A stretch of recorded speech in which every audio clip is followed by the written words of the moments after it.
Eh bien salut à tous et bienvenue sur GamerTech. Aujourd'hui on va parler ici du nouveau Corsair 1570 RGB Pro, le nouveau clavier mécanique de la marque.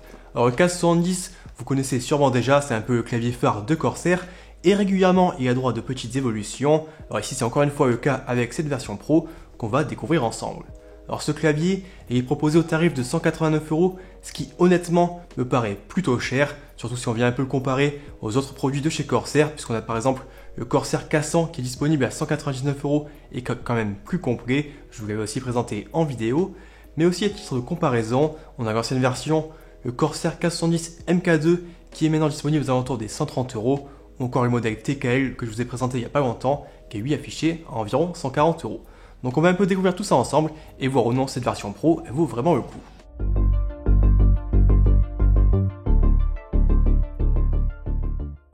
Allez, comme d'habitude, je commence rapidement par un petit unboxing avec ici un packaging plutôt classique qui va présenter quelques visuels du produit et bien sûr ses principales caractéristiques.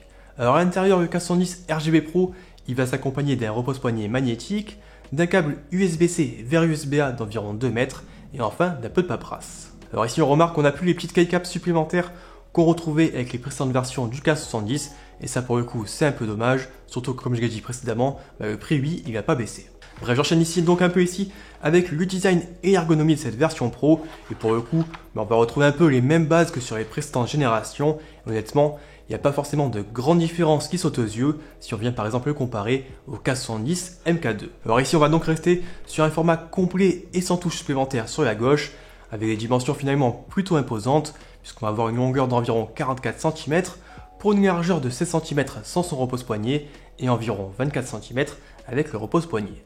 Donc c'est pas forcément ce qu'il y a de plus discret une fois posé sur le bureau, et si vous aimez un peu les modèles un peu plus compacts, je vous recommanderais plutôt la version TKL que je vous ai présentée il n'y a pas très longtemps et qui est quand même assez proche de celle-ci. Alors du côté définition générale, pas de grands changements par rapport à la précédente version et ce 1510 il va encore conserver donc son châssis en plastique qui va être renforcé par une plaque supérieure en aluminium. Alors honnêtement ça paraît toujours autant solide et de ce côté là pas forcément grand chose à redire, c'est plutôt quali pour un modèle qui reste on va dire grand public. Pour ce qui est des touches, on garde aussi un peu cette conception sans bordure qui donne un peu cette impression de touches qui vont flotter et qui va permettre aussi au rétroéclairage de bien se diffuser. Évidemment en termes de rétroéclairage, il y a RGB dans le nom, donc ici pas de problème, vous allez vraiment pouvoir faire un peu tous les effets que vous voulez. Alors sur la partie supérieure, on va aussi retrouver quelques petits boutons supplémentaires avec notamment 4 commandes pour gérer sa musique au-dessus du pavé numérique. Alors de mon côté, je suis pas forcément ici un grand fan de ce placement car je trouve qu'elles sont pas vraiment faciles d'accès, comme ça placées un peu derrière le pavé numérique, mais bon, au moins elles ont le mérite d'être présentes et finalement on s'y fait quand même assez rapidement. Alors au-dessus on a aussi une molette en métal pour le volume sonore et à côté un petit bouton pour couper le son. Et enfin de l'autre côté du clavier, toujours sur la partie supérieure, on va retrouver 3 autres boutons, donc un premier pour passer d'un profil à l'autre, un deuxième pour ajuster l'intensité de l'éclairage et enfin un troisième pour activer le mode gaming et donc verrouiller certaines touches afin par exemple d'éviter de revenir sur le bureau en pleine partie. Alors du côté des keycaps, ici petite nouveauté puisqu'on va passer sur des modèles en PBT à double shot qui semblent de plutôt bonne qualité. Alors ici évidemment à 190€, moi j'ai envie de vous dire encore heureux qu'on soit pas sur des touches en ABS. Alors ici comme je l'ai dit en introduction, on n'a plus forcément un peu les keycaps supplémentaires qu'on retrouvait sur les anciennes versions, mais je vous rappelle quand même que Corsair propose depuis l'année dernière des sets de keycaps en PBT si vous voulez par exemple un peu customiser votre clavier en changeant les couleurs des keycaps. Alors si je passe sur l'avant du clavier, on l'a vu rapidement tout à l'heure, mais on a aussi la possibilité d'installer un repose-poignet. Alors ici la conception elle est un peu revue par rapport au précédent modèle puisqu'on a maintenant une accroche magnétique et ça pour le coup c'est quand même bien pratique. Après le repose-poignet en lui-même, il évolue pas forcément des masses, on reste sur un modèle en plastique texturé et non pas avec un rembourrage en mousse comme par exemple sur les modèles de chez Razer. Sur la tranche arrière du clavier, on va retrouver un connecteur en USB-C pour l'alimentation. Alors ici on passe enfin sur un câble amovible, donc ça c'est plutôt un bon point. Par contre attention, le connecteur il est un petit peu enfoncé dans le clavier et il n'y aura pas forcément tous les câbles qui seront compatibles, notamment si vous souhaitez par exemple utiliser un câble custom. Alors aussi pendant ici que je parle de la connectique, on notera que cette version Pro elle perd son second port USB et ça pour le coup je trouve ça un peu dommage puisque c'était un peu une des fonctionnalités que j'aimais plutôt bien de mon côté sur les anciens modèles K70 et ça permettait un peu au clavier de se démarquer par exemple de la concurrence. Alors maintenant ici en fait à côté du port USB, on a une option qu'on avait découvert sur le K110 TKL avec un petit switch qui permet en fait d'activer le mode tournoi. Alors, en gros quand il est activé, on va voir toutes les macros qui vont automatiquement être désactivées et le clavier qui va revenir ici sur un éclairage statique afin d'éviter toute distraction. Alors moi de mon côté, je suis pas certain que ça serve à grand monde, mais bon, pourquoi pas. Enfin, je fais un petit tour du côté de l'arrière du clavier, avec ici quelques petites zones en caoutchouc pour éviter qu'il glisse dans tous les sens. Alors vraiment, ça tient bien en place sur un tapis de souris par exemple. On a aussi des petits pieds rétractables pour ajuster l'inclinaison du clavier sur deux hauteurs différentes, et enfin des petites gouttières pour éventuellement faire passer ses câbles. Bon, du coup, si vous connaissiez par exemple les anciennes versions du K70, vous pouvez voir que cette version Pro, c'est pas forcément une grande révolution du côté du design, mais on a donc quand même quelques petits changements, notamment face à l'ancienne version.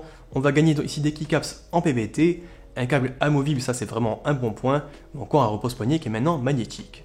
Alors, par contre, on perd ici, donc comme je l'ai dit, le second port USB, et ça de mon côté, je trouve ça un peu dommage. Allez, je passe maintenant sur les fonctionnalités supplémentaires, et ici bien sûr ça va se passer du côté du logiciel Corsair IQ. Alors comme d'habitude depuis celui-ci, on va pouvoir créer par exemple plusieurs profils de configuration qu'on pourra ensuite charger automatiquement en fonction de ces jeux ou de ces applications. Alors pour chaque profil de configuration, on va par exemple pouvoir modifier l'action de chacune des touches du clavier en choisissant comme d'habitude en fonction des actions proposées directement par Corsair ou en créant par exemple ses propres macros. Alors ici je ne vais pas forcément m'attarder là-dessus, c'est du classique et on commence à bien connaître. Le logiciel il permet aussi bien sûr de personnaliser le rétroéclairage du clavier. Alors là encore ça reprend aussi un peu ce qu'on avait déjà découvert précédemment sur les autres produits de la marque, avec les effets directement proposés par Corsair, mais aussi la possibilité de rentrer un peu plus en détail et de créer ses propres effets. Alors ici, grâce à la puce Axon qui accompagne maintenant les claviers Corsair, on peut superposer plusieurs touches d'effets, et au final il y a vraiment pas mal de possibilités si vraiment vous avez envie d'y passer du temps. Alors moi de mon côté généralement je me cantonne à un rétroéclairage statique, donc c'est pas forcément ça qui va faire la différence dans mon cas. Enfin toujours depuis le logiciel, on va avoir quelques réglages supplémentaires, par exemple pour désactiver donc certaines touches quand on active le verrouillage, on pourra aussi mettre à jour le firmware du clavier, ou encore ajuster son taux de transfert jusqu'à 8000 Hz.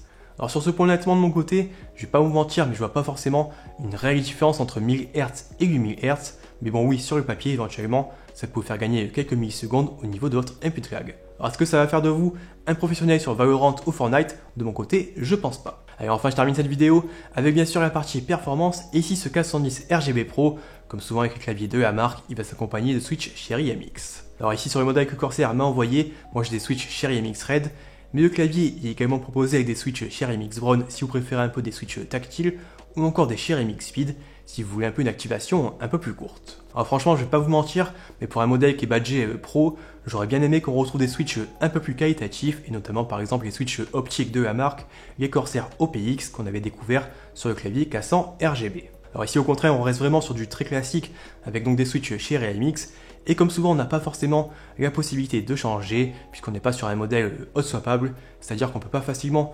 retirer et remplacer ces interrupteurs sans devoir les dessouder. Alors du coup moi je vous avoue que je reste un peu sur ma faim de ce côté-là, et je rappelle encore une fois que ce Corsair K110 RGB Pro est proposé au tarif de 189 € par la marque, et à ce prix-là, vraiment, j'en attends personnellement un peu plus, mais dites-moi un peu dans les commentaires ce que vous en pensez. Alors après, en termes de qualité de frappe, ça reste tout de même correct, mais bon, c'est des Switch MX Red, et c'est pas non plus, moi, ce que je trouve de plus agréable, et j'ai même tendance à trouver qu'ils frottent un peu. Alors ici, on a aussi toujours cette sensation un peu de résonance au niveau du châssis, et finalement, ça fait pas mal de bruit, et je vous laisse évidemment un peu vous faire votre propre avis avec une petite démonstration.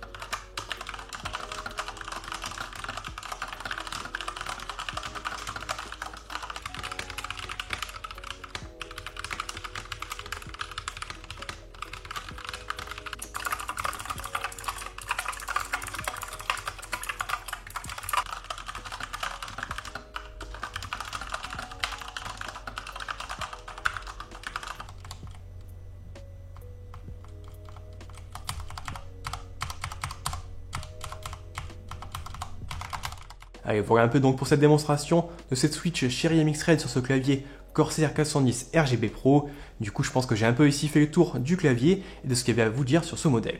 Alors j'espère vraiment que cette vidéo elle vous aidera à mieux faire votre choix. Et bien sûr, si vous cherchez un clavier mécanique, je vous invite à consulter un peu mes autres vidéos sur le sujet. Vous devrez sûrement trouver votre bonheur puisque j'ai vraiment testé pas mal de modèles. Alors après, pour ce qui est ici de ce K110 version Pro, vous l'aurez compris, mais de mon côté, je suis pas forcément plus emballé que ça. Alors bien sûr, c'est loin d'être un mauvais clavier, et il y a vraiment de nombreux points positifs, mais je trouve qu'à 189 €, c'est quand même beaucoup trop cher. Et honnêtement, si vous voulez un K110, je vous recommanderais plutôt peut-être de vous orienter vers le modèle MK2 qu'on retrouve maintenant à 130 € sur Amazon, et auquel vous pouvez par exemple rajouter un set de keycaps PBT, on retrouve aux environs des 20 € chez Corsair. Je vous rajoute de toute façon tout ça en description si ça vous intéresse. Alors n'hésitez pas à me dire vous de votre côté ce que vous en pensez en commentaire, ou si vous avez encore bien sûr des questions sur ce modèle. Et bien évidemment aussi, avant de se quitter, n'oubliez pas de mettre un petit pouce bleu si la vidéo vous a plu, mais également de vous abonner pour ne pas rater mes prochaines vidéos. Moi de mon côté, je vous remercie d'avoir regardé cette vidéo et je vous dis à la prochaine. Allez, ciao!